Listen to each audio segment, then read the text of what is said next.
Hey guys, Tony Maritato here, licensed physical therapist, and I wanted to share some real life cases that come into my physical therapy clinic on a day-to-day basis because I think those of you out there searching YouTube for information about your shoulder pain or specific conditions like rotator cuff repair or adhesive capsulitis, I think you would benefit from seeing what other people are going through and hearing some of the thought process behind what the physical therapist is thinking.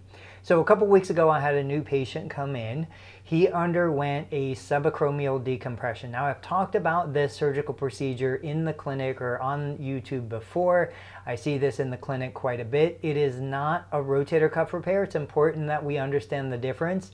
The subacromial decompression is basically a procedure in which the surgeon will go in, possibly remove some bone spurs, possibly resect or cut back part of the clavicle, the collarbone. And what the surgeon is basically doing, typically they're going to remove the bursa because the bursa is probably inflamed. They might remove other kind of degenerative changes that has been developing in the joint, but it's not actually a surgical repair.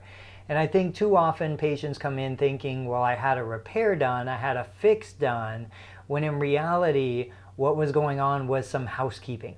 They were getting all the junk out, they were cleaning up the edges, they were smoothing things out so that as the tissue now heals and recovers, as new scar tissue comes in and forms over the surface of the bony ridges that were cut back, the patient will experience potentially less pain, improved function into the future. So we're at exactly 2 weeks today following this subacromial decompression. Now, this patient was doing awesome. He's a young guy. I want to say in his early 30s. I can't share too many details about him because of privacy, and I want to respect that. But the idea is that on day number 1, he was already out of the sling. He was already gently moving the shoulder, performing pendulum exercises, performing some elbow flexion, wrist flexion extension.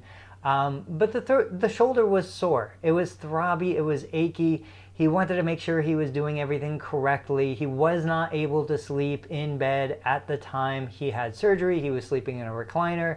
And he was off work. Once he had surgery, he wasn't driving immediately. Took him about a week to get back to driving. But today we did a little progress report in the clinic, and I wanted to share where he's come from where he started. So he has, at the 2-week mark, returned to sleeping in bed. It's still uncomfortable and it still hurts, but he's able to do it. He's able to find positions for brief periods of time that he can fall asleep before the shoulder wakes him up. He's not able to comfortably lay on the surgical shoulder yet, but we talked about a strategy, and I've got a video on this channel where I use a pillow perpendicular to the body, under the ribs, maybe 2 pillows under the head. We create a little bit of a tunnel to take the pressure off the shoulder if you want to sleep on the surgical side. He stopped using most of his pain meds. Occasionally he'll take some pain medication at night if he just can't get to sleep and needs to get to work in the morning. He has returned to work at this point. His active range of motion, so his ability to raise the arm independently against gravity, he was at better than 90 degrees. He was about 100, 105 degrees active flexion, but he certainly wasn't able to do it pain-free, full range of motion yet. He still experiences pain with what we call end range of motion. So end range of shoulder extension, internal rotation, external rotation, and flexion. It's still painful at the end ranges. But the pain is described as kind of a throbbing, aching, and it's most likely associated with those raw edges of the bones where they removed some of the bony growth, some of the bone spurs and arthritis. So what he's experiencing, totally within the normal realm of what we'd expect healing. He's not experiencing any sharp piercing pain. While he's not really testing the shoulder, he's not wearing the sling. He hasn't worn the sling since a couple days after surgery. He's not icing. He's not using any heat. I already mentioned he stopped the pain meds except occasionally at night for better sleep.